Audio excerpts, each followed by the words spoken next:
ঘুমাতে কে না ভালোবাসে।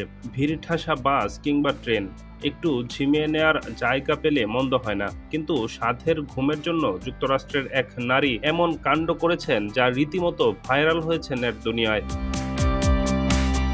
ঘটনাটি যুক্তরাষ্ট্রের সাউথ ওয়েস্ট এয়ারলাইন্সের একটি ফ্লাইটের। সেখান থেকে একটি ভিডিও ভাইরাল হয়েছে টিকটকে, যা এরই মধ্যে 50 লাখেরও বেশি মানুষ দেখে ফেলেছে।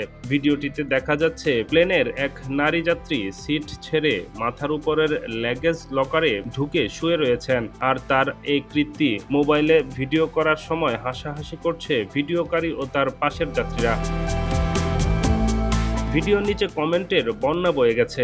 একজন নেটিজেন লিখেছে, যখন অন্য কেউ আমার সিটে থাকে কিন্তু আমি তাকে বিরক্ত করতে চাই না। আরেকজন লিখেছে, সাউথ ওয়েস্ট এয়ারলাইন্স আপনাকে নিজের সিট ইচ্ছেমতো বেছে নেওয়ার সুযোগ করে দেয়, আগে আসুন, সেবা নিন।